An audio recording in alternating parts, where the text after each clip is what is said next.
आपका राब्ता कौमी कमीशन बराए इंसानी हकूक की हेल्पलाइन के नुमाइंदे से किया जा रहा है। ये हेल्पलाइन खवातीन के शादी के हकूक के तहफ़्फ़ुज़ के लिए कायम की गई है। डोमेस्टिक वायलेंस या हरासमेंट या साइबर क्राइम के लिहाज से जो है वो हेल्पलाइंस जो है वो पाकिस्तान या पंजाब की हद तक मौजूद हैं, लेकिन ख़ुसूसन कोई ऐसी हेल्पलाइन जो शादी के हकूक़ के ऊपर काम करे या मालूमात फ़राहम करे वो नहीं थी। ये हेल्पलाइन हमने जो है वो औरतों के शादी के हकूक़ के लिए कायम की है। इसके लिए करना यह है कि वो 1413 पे कॉल कर सकते हैं। अगर आपको मालूमात चाहिए तो हम आपको वो फ़राहम कर सकते हैं शादी के हकूक़ और क़वानीन के लिहाज से जो पंजाब के अंदर हैं। इसके साथ साथ अगर औरतों को कोई कानूनी मशवरा या कानूनी मदद भी चाहिए तो हम उनको वो भी जो है मुफ्त फ़राहम करेंगे। अभी हमारी हेल्पलाइन को वैसे एक ही हफ़्ता हुआ है लॉन्च हुए, लेकिन हमें ख़वातीन और मर्दों दोनों ने जो है वो राब्ते में आए हैं हमारे इस हेल्पलाइन के ज़रिए, जिसके अंदर उन्होंने मालूमात भी हमसे कुछ हासिल किया है। जिस तरह हमें कुछ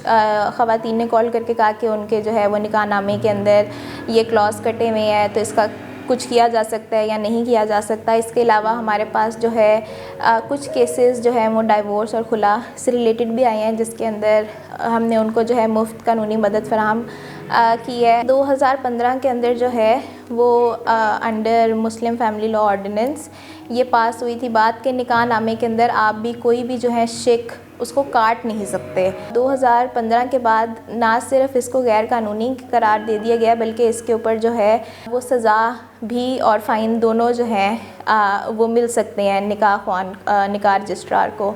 हम लोगों ने काफ़ी ज़्यादा जो है वो यूथ और स्टूडेंट्स के साथ डिफरेंट वर्कशॉप्स भी किए हैं, जिसके अंदर हमें पता चला कि उन्होंने ना कभी निकाहनामा देखा है, और जो बहुत सारे उसके अंदर शादीशुदा भी जो कुछ थे स्टूडेंट्स, उन्होंने भी सिर्फ़ और सिर्फ वो जो साइन करने की हद तक जो है वो निकाहनामा देखा हुआ है। उसके अलावा उनको नहीं पता होता कि उस निकाहनामे में क्या है क्या नहीं है। वो या तो जो निकाह रजिस्ट्रार होते हैं जो कि आपके निकाह ख्वाम भी होते हैं ज़्यादातर, वही उसको फ़िल करते हैं, या जो बड़े होते हैं घर के उनको पता होता है।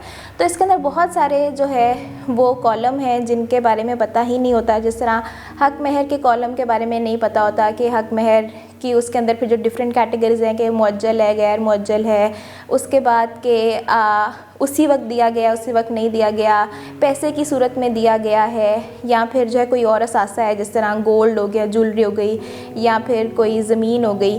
तो अगर ज़मीन या गोल्ड है तो उसकी कितनी मिकदार है, अगर उसके साथ कोई पेपर्स अटैच होने हैं, तो इस तरह का उनको कुछ पता नहीं होता। दूसरी बात फिर ये है कि उसके अंदर और कॉलम है 18 और 19 जो कि तलाक़ के लिहाज से होते हैं, जिसको तलाक़ तफ़वीज़ कहते हैं। अगर औरत को ये हक़ मिल जाए तो फिर उनको कोर्ट के अंदर खुला का केस नहीं करना पड़ता।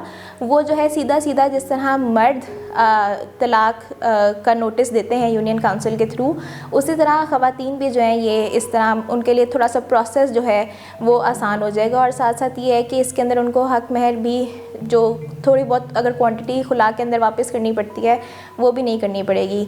दूसरा इसके अंदर ये है कि जिस तरह ज़ाहिर बात है खुला के लिए फिर जब कोर्ट कचहरी के चक्कर लगाने पड़ते हैं, तो ना सिर्फ उसके अंदर आपको ज़ाहिर बात है पैसे लगते हैं, आने जाने का मसला है, लेकिन कोर्ट जाने में ही वैसे ही एक जो है ना एक तंगी समझी जाती है, एक टैबू है औरतों के लिए कोर्ट जाना। तो उस लिहाज से अगर ये तलाक़ तफ़वीज़ का उनको हक़ मिल जाए तो उनके लिए आसानी होएगी। उसके अलावा इस तरह कॉलम 20 है, इसके अंदर स्पेशल कंडीशंस कहते हैं, उसके अंदर आप कुछ भी लिखवा सकते हैं, जिस तरह कोई भी। और ये ज़ाहिर बात है कि दोनों की जो है रज़ामंदी, शौहर और जो है बीवी, उन दोनों की रज़ामंदी से इस तरह की शराइत लिखवाई जा सकती हैं। जिस तरह माहाना खर्चा लिखा जा सकता है, इसके अंदर लिखा जा सकता है कि मैं जो हूँ शादी के बाद जॉब करूँगी, या इस तरह के हम महीने में कहीं घूमने जाएंगे इधर उधर, इस तरह की जो चीज़ें हैं वो लिखवाई जा सकती हैं। जो निकाहनामा है वो एक ऐसा दस्तावेज़ है जिसके अंदर ये शिकें काट दी जाती हैं, और अगर उनका हम लोगों ने थोड़ा सा और एनालिसिस जब किया तो हमें पता चला कि वो ज़्यादातर जो वो क्लॉजेज़ हैं जो या जो शिकें हैं वो और ख़वातीन के हकूक़ की होती हैं। तो इन तमाम कॉलम्स के बारे में जो है बिल्कुल भी किसी को भी अंदाज़ा नहीं होता, ख्वाह वो औरत हो या मर्द हो। तो इसलिए भी हमने जो है इसके ऊपर ये काम करना शुरू किया है, क्योंकि जो निकाहनामा है ना उसको हम एज़ अ लीगल डॉक्यूमेंट तो अब लेते ही नहीं हैं, हम सिर्फ़ और सिर्फ उसको एज़ अ फॉर्मेलिटी लेते हैं।